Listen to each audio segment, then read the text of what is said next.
Juan Aguilar connaît et pratique le style unifié du Tai Chi Chuan de 24, 48 et 42 mouvements de compétition. Le Tai Chi Jim, Tai Chi Tao style Yang de 88 mouvements, mais il est surtout spécialisé dans les styles de Tai Chi Chuan anciens de combat, c'est-à-dire les styles Chen. Il connaît les styles anciens et ceux de la nouvelle génération pour la compétition. Les anciennes formes longues Chen, les formes avec armes traditionnelles Chen, le Tui Shou et le programme d'entraînement et de renforcement de l'énergie. Dans cette première vidéo de Tai Chi de l'encyclopédie de Shaolin, il vous présente le programme officiel d'entraînement.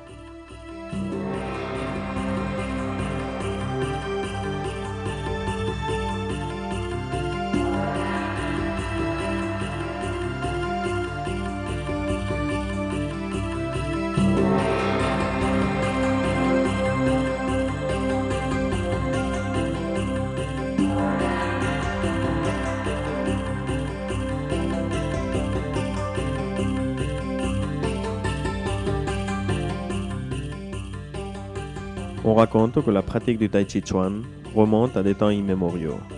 Il est difficile de déterminer aujourd'hui les origines de ces styles et qui sont ses véritables pères.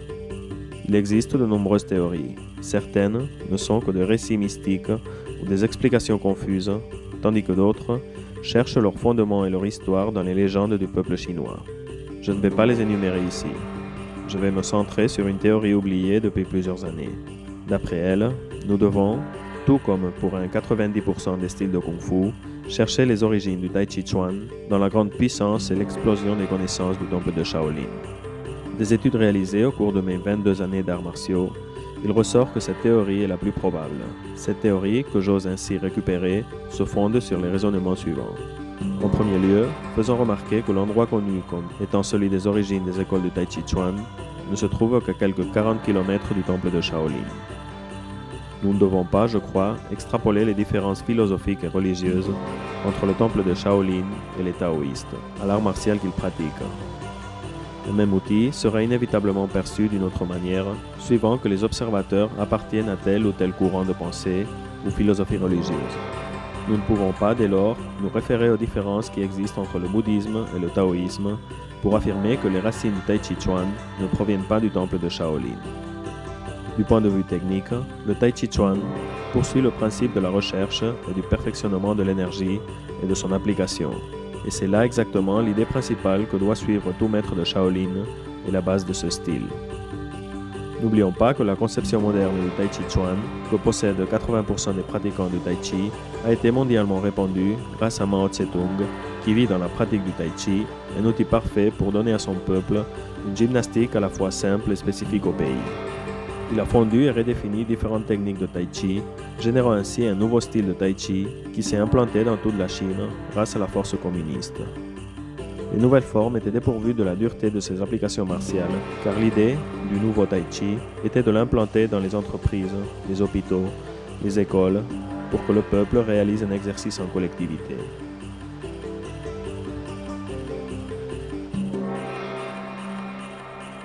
L'ancien Tai Chi Chuan possédait des coups de poing, des coups de pied, des saisies, des luxations et des techniques à très grande vitesse, que l'on ne voit plus aujourd'hui que si l'on appartient à l'une des grandes familles de combattants de Tai Chi Chuan. Sur ce point apparaissent de nouveau de grandes concordances avec son lieu d'origine, Shaolin. Shaolin peut être défini, par qui le méconnaît, comme un art externe si l'on considère son dynamisme, les sauts, les explosions et les travails de jambes. Néanmoins, en tant que guerrier mystique, les moines de Shaolin ne s'en tenaient pas qu'à l'étude superficielle des arts martiaux, et c'est de là que venait leur redoutable réputation de guerriers invincibles. Ils consacraient en effet leurs efforts les plus secrets et les plus profonds à l'étude de l'énergie. Autrement dit, ils étudiaient toutes les possibilités humaines, internes et externes, la médecine, la philosophie, la mystique de l'énergie, pour pouvoir développer pleinement leur kung-fu. De nouveau, la philosophie du Tai Chi se trouve absorbée par le pouvoir de Shaolin. Quelle que soit l'origine du Tai Chi Chuan, on ne peut nier la force évidente avec laquelle cette discipline a fait irruption en Occident, surtout parmi les personnes plus âgées et les jeunes qui cherchent une technique qui leur permettent le développement intérieur, la sérénité et le contrôle paisible, en pouvant confier et s'appuyer sur une sagesse et une philosophie de plus de 1000 ans.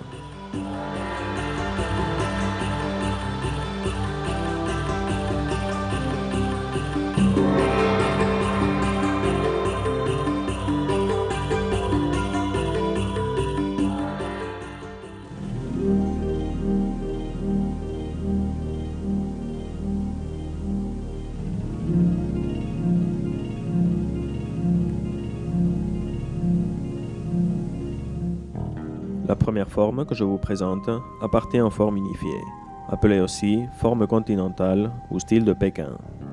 Dans le fond, c'est un programme d'entraînement tout à fait adéquat pour ceux qui désirent former une école de Tai Chi, car dans la forme des 24 mouvements se retrouve, me semble-t-il, un exemple correct des mouvements de base qui n'ôtent rien à la beauté de cette petite forme.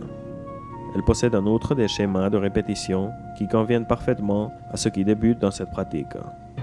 Les directions sont simples et la répétition des mouvements facilite leur mémorisation.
La deuxième forme partit en même style unifié et permet de compléter et d'avancer dans le programme que je vous présente ici.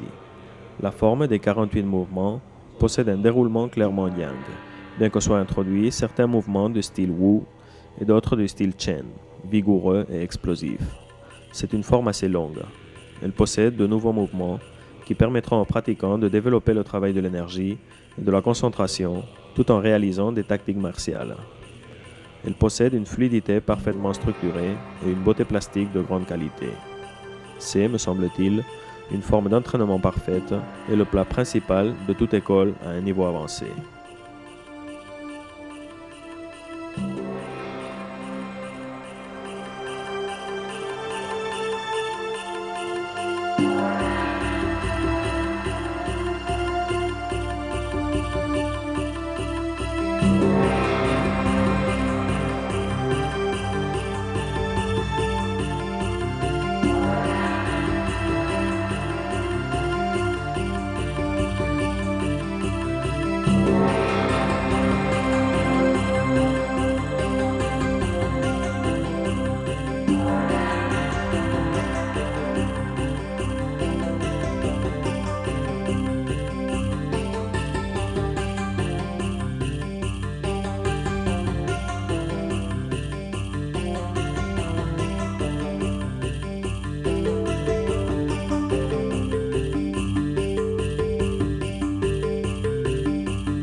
Comme nous avons déjà vu dans les volumes antérieurs de la collection, nous commençons par l'échauffement de tête, épaules, bras, taille, genoux et chevilles.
Le premier pas est le pas de repos, pieds joints.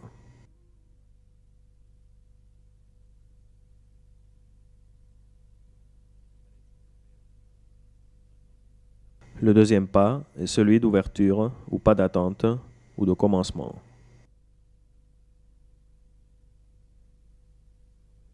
Les pas dans le tai chi doivent être réalisés avec le ventre légèrement rentré, les genoux à moitié fléchis et une absence de force dans les épaules. La tête doit être parfaitement alignée avec les épaules et avec la colonne, sur laquelle on ne doit sentir aucune pression. Le troisième pas est le pas Mapu.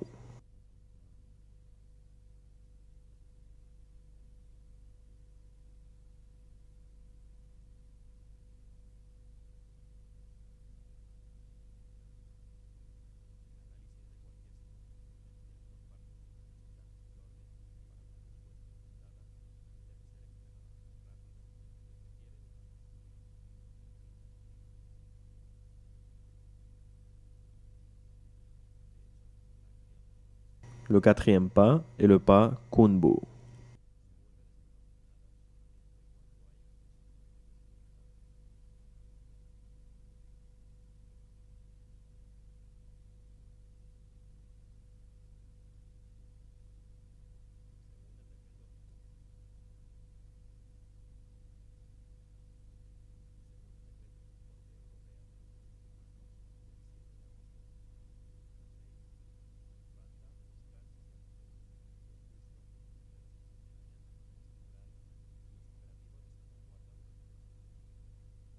Le cinquième pas est le pas Shipu.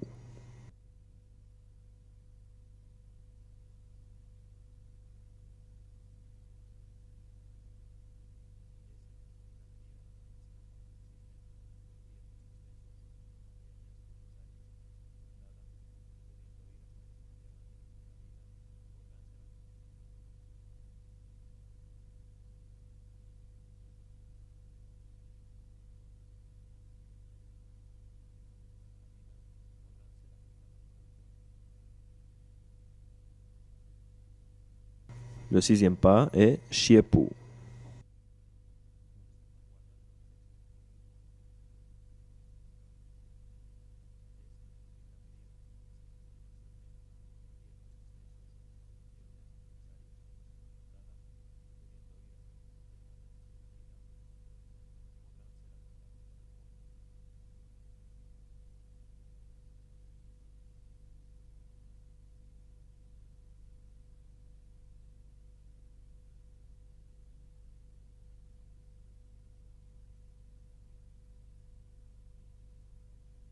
Le septième pas, Pamabu.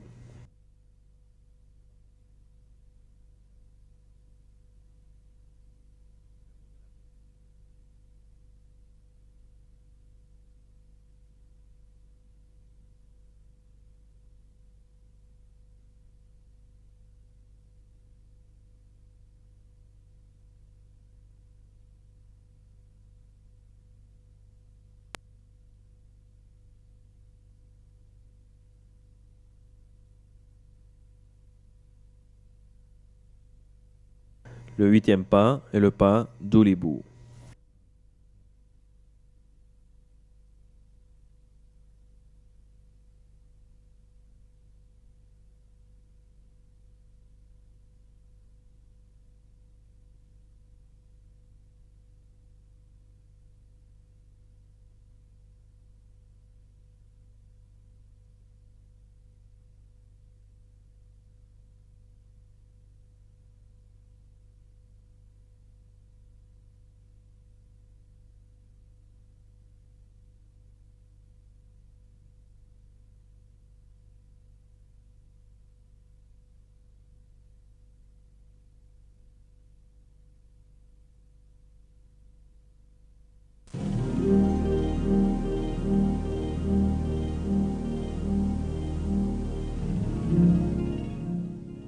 Le principe du yin et du yang est le principe qu'il faut utiliser et comprendre pour obtenir une coordination et une compréhension parfaite de la pratique du Tai Chi Chuan. Quand le pas se trouve sur le talon, on dit que le pas est vide et son sens est yin. Quand nous faisons basculer le poids vers l'avant, nous effectuons une transmutation de l'énergie avec le pas, qui devient yang. On dit que le pas est plein. Nous pouvons dire la même chose des positions, qui peuvent être vides ou pleines, suivant l'endroit où nous plaçons le poids du corps.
Cette série d'exercices que vous venez de voir a été réalisée dans un style que nous pratiquons dans le temple de Shaolin. Le tai chi de base réalisé dans les formes de Pékin, de 24 mouvements et 48 mouvements, doit être exécuté calmement, de manière limpide et suivant un trajet pas trop ouvert.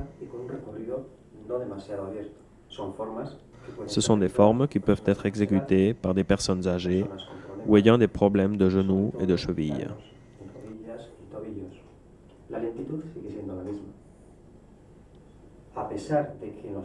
Dans les styles Chen, il y a aussi des accumulations d'énergie, des ouvertures et des mouvements violents. Dans celui que nous réalisons à Shaolin, la respiration, le Qigong, doit toujours être présent dans chacun des mouvements.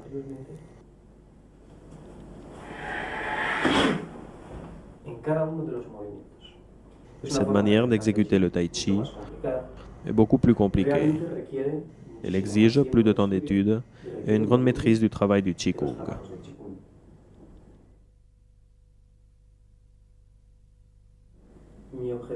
Quand je dois présenter ces techniques, mon objectif en tant que maître est d'en démontrer la puissance maximum. L'objectif à poursuivre en tai chi, ce à quoi réellement vous devez parvenir. Ne vous focalisez pas sur la douceur. Ne soyez pas obnubilé par la mémorisation des techniques. Ce travail n'est que le premier pas pour que votre énergie puisse se développer au moyen des techniques de tai chi. Il ne faut pas oublier que le tai chi est, pour moi en tout cas, l'un des arts martiaux les plus compliqués. Il exige un équilibre minutieux, une étude scrupuleuse, le contrôle du corps et un plein développement de l'énergie. Nous allons nous centrer sur l'étude des formes des 24 mouvements. D'après moi, cette forme est celle qui convient le mieux aux personnes qui ne connaissent pas encore le tai chi, pour s'initier au mouvement. Cette forme possède des successions de mouvements suffisamment simples pour une personne qui débute l'apprentissage. Les points les plus difficiles sont la réalisation constante du vide du pas, le mouvement yin, le mouvement intermédiaire avec échange d'énergie au pas kibu, le remplissage d'énergie, le mouvement yang, en changeant le poids dans les déplacements jusqu'à finaliser la posture. En ce qui concerne la respiration, nous expirons toujours quand nous finalisons le pas. Le pas final marque le début de l'inspiration. Nous prenons cette position. Inspirez quand vous êtes en arrière. Permettre l'échange des gaz dans l'organisme, juste dans la position intermédiaire d'Im, et commencer à expirer.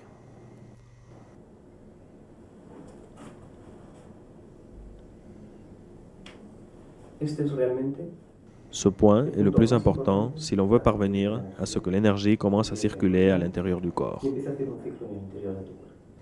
Si nous réalisons les mouvements mécaniquement, le tai chi n'a aucun sens. Le tai chi exige la concentration du regard dirigé à tout moment à la partie du corps qui est en mouvement. Il exige la concentration sur le tantien et la coordination de la respiration.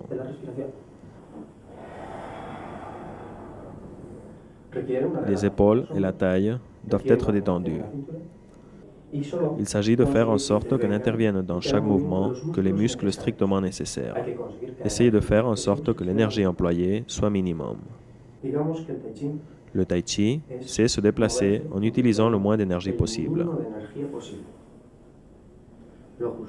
Dans ce cas, par exemple, le groupe musculaire deltoïde supporte le bras tendu, tandis que le poignet est détendu. Ce groupe musculaire est détendu. Cette zone est détendue. La position est centrée. Le poids du corps est réparti de manière équilibrée entre les deux jambes. Ce n'est qu'à ce moment que le poids se trouve sur une jambe. Dans cette position, elle se détend. Dans cette autre, elle porte le poids du corps. Détente, force. Détente, force. Détente, force. Détente, force. La combinaison de ces deux éléments est l'un des piliers du Tai Chi. Dans la forme des 24 mouvements, l'ouverture Kaibu exige une flexion des genoux de manière à nous permettre d'abaisser le point Tantien par rapport à sa position normale. Un autre point dont il faut tenir compte, c'est l'inclinaison, qui n'existe qu'au niveau des genoux. Cette inclinaison, c'est ce qui permet de maintenir une force intérieure et de développer le ki. Tout votre Tai Chi doit essayer de maintenir ce point à la même hauteur. Vous ne pouvez faire le Tai Chi en montant et en descendant,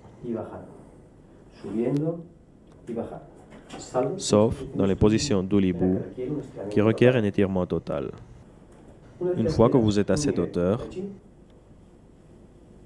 si vos jambes vous permettent de maintenir cette hauteur, tout le déroulement du Tai Chi doit être réalisé à cette hauteur. Tout cela dépendra de votre force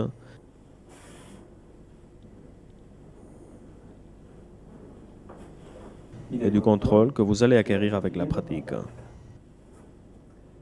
Si vous souhaitez exécuter un style plus fort, tel que le style Chen, si votre position se trouve aussi bas que celle-ci, alors chaque pas, chaque changement doit être fait à cette hauteur.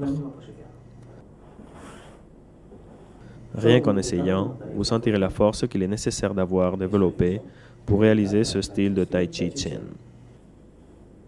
Des mouvements plus courts, comme ceux qui sont faits dans les styles Wu, permettent eux aussi de développer une fluidité avec un minimum de charge sur les jambes. Ce Tai Chi est également correct. Il ne s'agit pas d'une erreur. Pour moi, en tout cas, il n'y a pas un Tai Chi meilleur qu'un autre. Tous sont bons. Tout dépend de la force que nous acquérons au fil du temps. Si vous débutez dans la pratique, n'ouvrez pas trop les jambes. Il faut mieux avoir un pas court, qui vous permette de travailler avec une fluidité et une vitesse constante. Le pas critique se trouve au moment de lever la jambe arrière, quand la douceur requiert la force maximum.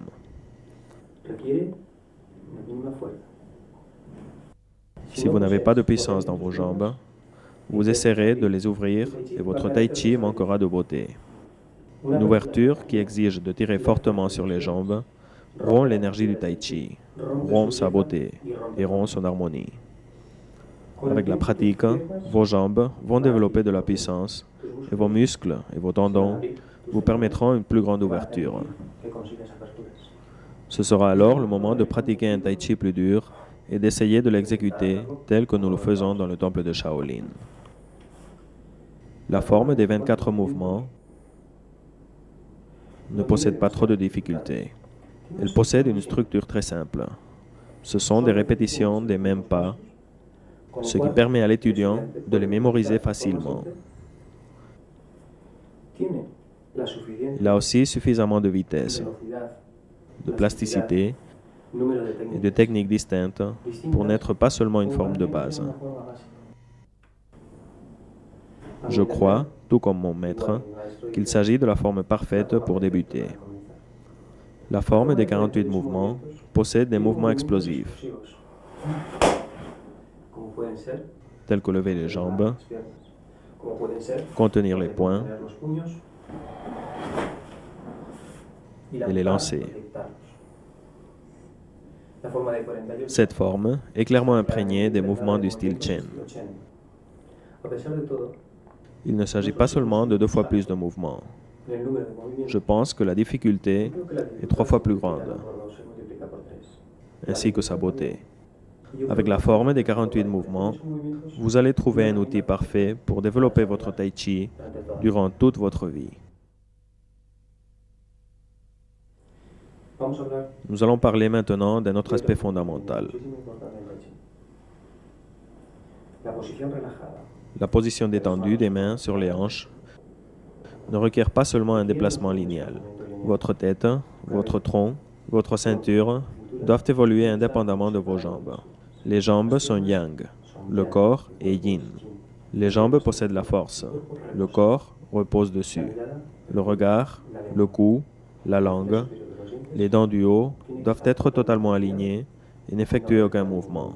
Votre concentration doit se focaliser sur les mouvements, la respiration et l'obtention d'une vitesse de déplacement constante. Les yeux détendus, la tête détendue. Le pivotement vous permet de varier les plans du regard. Ne centrez pas le regard sur un point. Laissez-le se perdre et maintenez votre concentration sur votre intérieur. Si vous suivez ces conseils, votre tai chi évoluera très vite. L'étude du regard est très difficile. Comme nous l'avons dit, dans les mouvements de base, le regard doit rester fixe. Quand le tai chi est plus avancé, le regard se déplace discrètement, suivant les mouvements de la main qui réalise tout l'effort et porte le poids de l'exercice. De nombreux pratiquants déplacent le regard de manière très accentuée, chargeant leur tai chi excessivement. D'autres personnes maintiennent le regard absolument fixe sur la main, de telle manière qu'ils ne bougent pas correctement. Ils font simplement des déplacements rapides. Parvenir à l'équilibre, savoir doser l'effort, est une tâche difficile. N'essayez pas de feindre le tai chi. Laissez-le couler naturellement, de manière détendue. C'est là le secret. Si vous vous détendez, si vous vous concentrez et si vous réalisez correctement la respiration, votre tai chi s'améliorera. Tout cela est bon pour la forme des 48 mouvements. La forme de 24 mouvements doit être réalisée pour obtenir une technique exacte. Des mouvements exacts. Des répétitions constantes. Dans la forme des 24 mouvements, nous avons le pas croisé, Chiebu, le pas Shibu, le pas Tabu, le pas Kunbu, le pas Ubu. Ils s'y trouvent tous. C'est pour cela qu'elle est parfaite pour commencer.